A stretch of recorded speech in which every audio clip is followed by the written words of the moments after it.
How's it going, guys? Welcome to Vivid Mini Mods.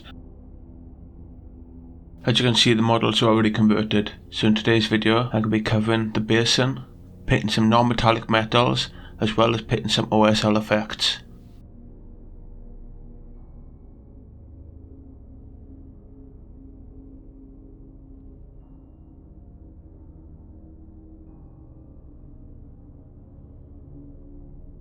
We got a lot to unpack here today, so let's get started.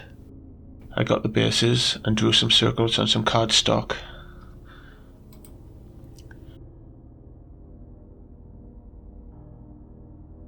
After this, I got a ruler and drew some random lines, just to split up the base a bit and give a bit more variety.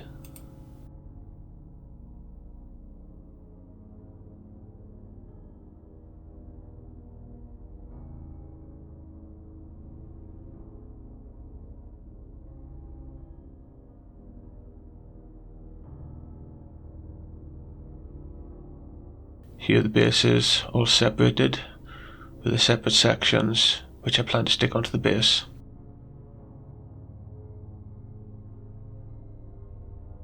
First I apply some super glue and then attach my first piece.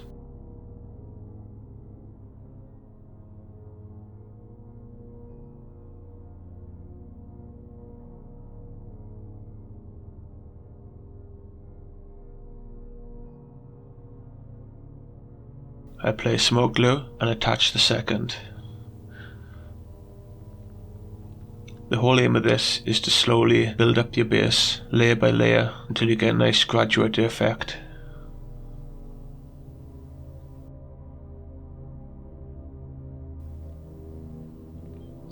After the base layers were done, I got a craft knife and made some circular divots in the base. I then used some guitar string to create some piping.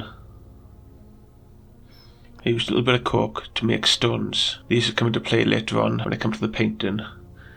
They will be the origin point of the OSL effect, mainly on the Mechanicus model. After I stuck it all down, I added some bits from the bits box, just to give it a bit more variety. Here they are on the turntable, all primed, ready to paint.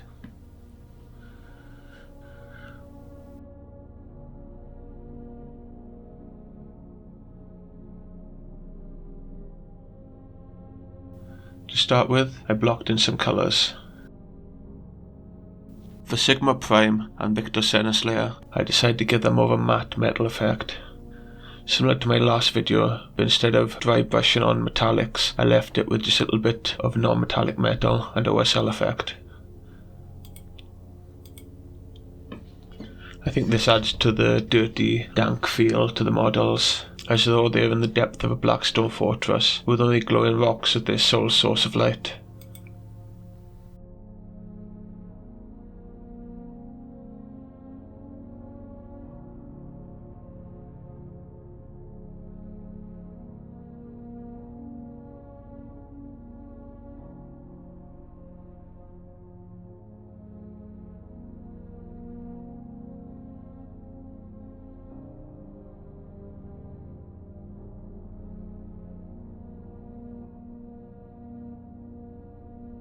I give the Mechanicus model a touch of purple onto all the cloth parts.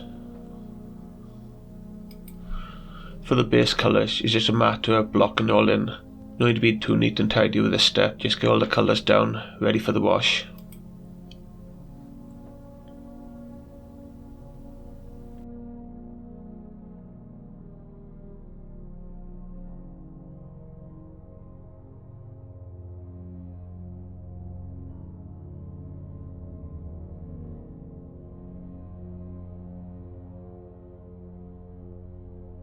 I now paint the base. I decided to go for a darker colour to make the model stand a little bit more and to make the OSL effect that much greater.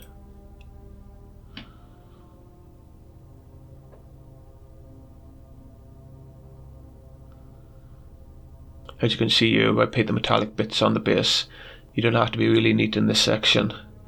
Just slap the paint on, ready for the next part. I did the same with the backpack. As you can see, I chose a dark colour for this, as well as the rocks and the gun being the main source of the light.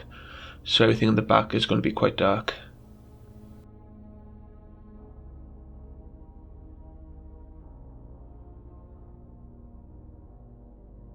I decided to mix up a bit with a slightly lighter grey for the rest of his head.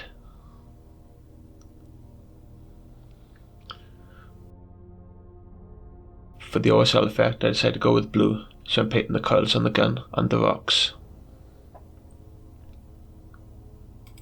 For the Mechanicus model, Sigma Prime, I used Sicarian base. The gun in his hand is made from an arc rifle, attached to one of their fletchered blasters. For the head, I used the spindle drone from the Blackstone Fortress. In his hand, I used a dark Eldar cleaver, possibly from the Rax kit.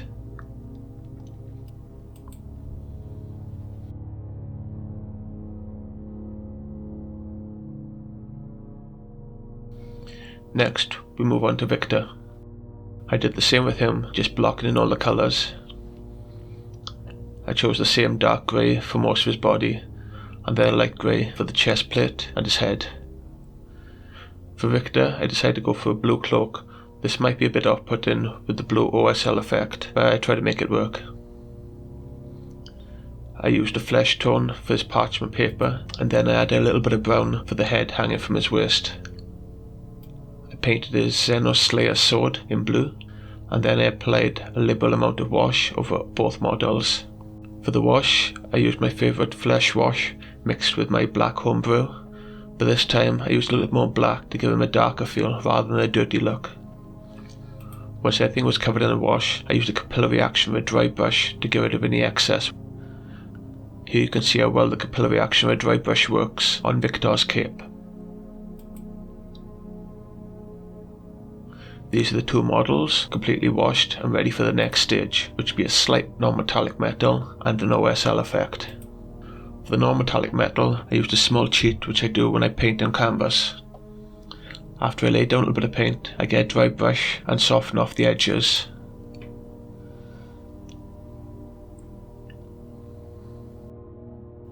This stops the transition from being too harsh between the darker and lighter grey. For the cleaver, I dab a little bit of paint in random sections, and then use that dry brush again to soften the edges. This might not be as good as some of those Instagram non-metallic metals, but from 3 feet away you can't tell the difference. I then used a light grey to edge highlight. I think edge highlighting is one of my favourite parts of painting models. I find it so relaxing to pick out the details as I go along. You can see that my brush is slightly curved from the end. This is probably from leaving the water a bit too long, but all brushes eventually go like this.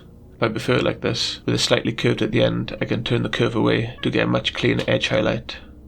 On Sigma Prime's head, I use that dry brush again to soften the edges of the highlight. With such a large smooth area, those edges really do stand out. I then begin highlighting all the OSL, similar to what I did with the non-metallic metal, slowly building up the colour to an almost white. When deciding where to put the paint on the model for the OSL, I tend to have the model in the background and the light in the front, and just judge by eye whereby the light would fall on the model. Then, like the non-metallic metals, I build up layer by layer, starting with the darkest blue, then going lighter and lighter to an almost white. For the darker blue, I use that dry brush again so the edges aren't too stark against the grey paint. Here you can see the first layer of blue from the OSL.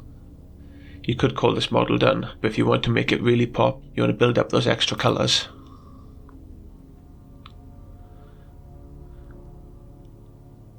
Add a little bit of white paint, slowly build up layer by layer.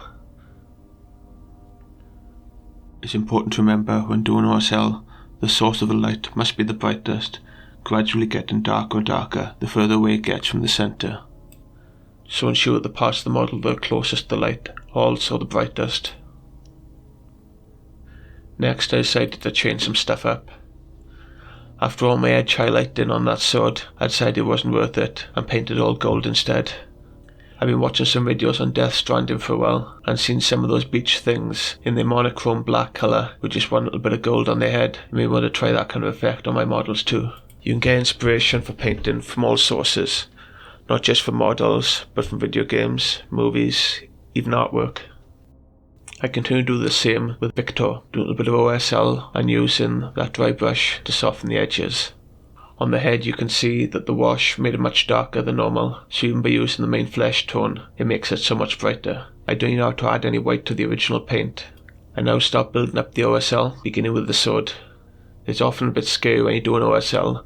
You're painting over all your hard work with a new colour. Sometimes it may not look natural, but once it's done, the effect looks amazing. For Victor, I decided to make his eyes and knee pad gold to line up with Sigma model.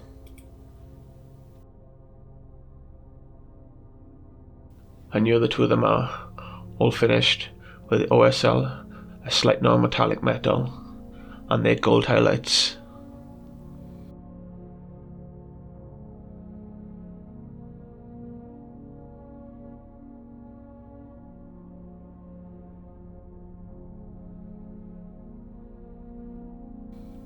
I hope you enjoyed this video. If you want to, you can leave a like and subscribe. And if you have any recommendations, leave them in the comments, and I'll try to improve all future videos.